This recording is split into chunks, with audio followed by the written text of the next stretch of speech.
کہ نہ لا تسفکون دماءکم، تم خون نہیں بہاؤ گے آپس میں ایک دوسرے کا، تو تم نے تو خون بہایا، اور نہ تم ایک دوسرے کو ولا تخرجون انفسکم، نہ تم ایک دوسرے کو نکالو گے، وہ بھی تم نے کیا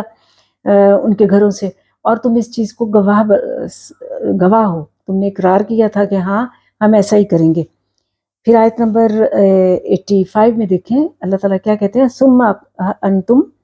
پھر تم ہؤلاء تقتلون، پھر تم وہی لوگ ہو کہ تم نے قتل کیا انفسکم، اپنے نفسوں کو، یعنی اپنوں کو، اپنے لوگوں کو، وتخرجون، اور تم نکلتے ہو فریقا منکم من دیارہم، اور تم نکالتے ہو ان میں سے ان کو ان کے گھروں سے، یعنی تم وہ لوگ ہو، تم نے یہ اقرار چاروں کیے، پھر تم نے کیا کیا کہ کچھ کو تو قتل کیا، جنگ کی، اور کچھ کو ان کے گھروں سے نکالا، جلا وطن کیا،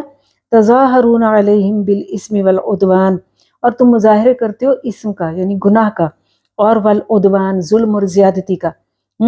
پھر اللہ تعالیٰ دیکھیں اب چاروں چیزیں آ گئی نا، کہ قتل نہیں کرو گے، ان کے گھروں سے نہیں نکالو گے، نمبر 2، نمبر 3 ظلم اور زیادتی نہیں کرو گے، اور نمبر 4 کہ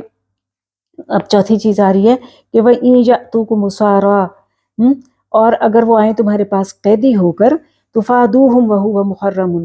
تو تم تو پیسہ دے کے ان کو چھڑاتے ہو، حالانکہ وہ حرام کیا گیا علیکم اخراجہم، حالانکہ ان کا تو نکالنا ہی تم پر حرام تھا، یعنی تم نے صرف ایک حکم مانا کہ ان کو فدیہ دے کے چھڑاتے تھے، تمہیں پہلے 3 حکم بھول گئے کہ تمہیں ان کو قتل نہیں کرنا، اپنوں سے جنگ نہیں کرنی، آپس میں پیار محبت اتفاق کے ساتھ رہنا ہے، اتحاد کے ساتھ رہنا ہے، پھر ان کو گھروں سے یعنی ان کو جلا وطن نہیں کرنا، پھر ظلم اور زیادتی نہیں کرنی، یہ سب تم کرتے ہو اور اینڈ میں ان کو چھڑا لیتے ہو۔ تو اللہ تعالیٰ سوال کر رہے ہیں، کیا سوال کر رہے ہیں، افتؤمنون، کیا تم ایمان لاتے ہو ببعض الکتاب، کتاب کے کچھ حصوں پر، وتکفرون ببعض، اور کچھ حصوں کے کو انکار کر دیتے ہو، فما جزاء من یفعل ذلک منکم، اللہ تعالیٰ کہتے ہیں پس کیا سزا ہے ایسے لوگوں کی، کہ یہ تم میں سے الا خزی فی الحیات الدنیا، یعنی اگر کوئی ایسا کرے گا تو اس کی سزا یہ ہے، اور کوئی سزا اس کی ہو ہی نہیں سکتی، سزا کیا ہے اس کی، الا خزی فی الحیات الدنیا، دنیا اور آخرت کی رسوائی، یہ سزا ہے۔ ویوم القیامہ، اور قیامت کے دن تو کیا ہے کہ یردون الی اشد العذاب، بہت شدید عذاب میں یہ مبتلا ہوں گے، وما اللہ بغافل عما تعملون، اور نہیں اللہ بے خبر اس سے جو وہ کرتے ہیں۔ تو یہ دیکھیں کیا بتایا جا رہا ہے کہ 3 حکم نہیں مانے، ایک حکم کے لیے، یعنی جب وہ قیدی ہو جاتے تھے تو پیسہ دے کے چھڑا لیتے تھے، تو اللہ تعالیٰ کہتے ہیں کہ یہ مجھے بتاؤ، سوال کر رہے ہیں اللہ تعالیٰ کہ کیا جو کتاب ہے، کتاب مطلب تورات، تورات کے ایک حصے کو، یعنی تورات کے حکم ہے نا چاروں، تو ایک حصے کو مانتے ہو کہ ان کو قید چھڑا لیتے ہو فدیہ دے کے، لیکن باقی حصے کو نہیں مانتے ہو جس میں کہا گیا کہ قتل نہیں کرو، جنگ و جدل نہیں کرو، وہ کیوں نہیں مانتے ہو؟ تو یہ ان کو بتایا جا رہا ہے اور سوال کیا جا رہا ہے ان سے۔ پھر اللہ تعالیٰ کہہ رہے ہیں کہ دیکھو ایسے لوگوں کی سزا صرف یہ ہے کہ وہ دنیا میں بھی رسوا ہوں، اور آخرت میں تو اشد العذاب، بہت سخت عذاب ہوگا، اور اللہ تعالیٰ کہہ رہے ہیں جو کچھ بھی تم کرتے ہو اللہ اس سے ہرگز غافل نہیں ہے۔ تو یہ تو تھا یہود کے بارے میں بتایا اللہ تعالیٰ نے کہ وہ کس قسم کے لوگ تھے، یعنی یہ اپنے پھر بار بار میں بتاتی ہوں، یہ اپنے وقت کی مسلمان قوم تھی، اور کیسی تھی کہ جو کچھ اللہ تعالیٰ نے ان کو حکم اور یا احکامات دیے، یا تو وہ اس کو بدل دیتے تھے، یا تو وہ اس پر ٹوٹلی عمل نہیں کرتے تھے، یا پھر اب دیکھیں اس آیت میں کہ احکامات جو دیے گئے ان کو تورات میں، ایک حصے کو مان رہے ہیں، ایک کو نہیں مان رہے، تو اس کی سزا پھر ان کو یہ سنا دی گئی کہ دنیا اور آخرت کی رسوائی، اور آخرت میں بہت سخت عذاب۔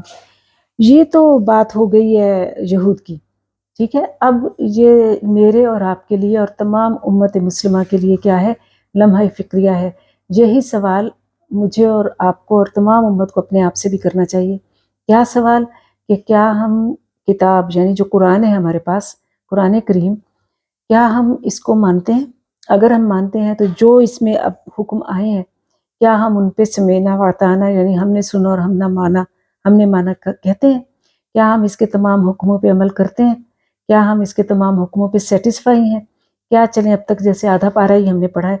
کیا اس آدھے پارے میں جتنے احکامات آئے ہیں کیا ہم نے ان کو سمجھا، ان کو اپنی زندگی پہ اپلائی کیا؟ اور پھر یہ ہے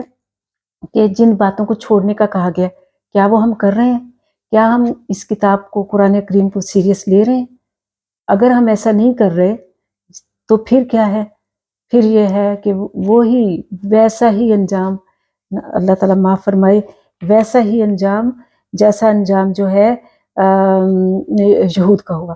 وہ بھی تو اپنے وقت کی مسلمان قوم تھی، جو اس کے ساتھ ہوا وہی. تو سوچنے کا مقام یہ ہے کہ کیا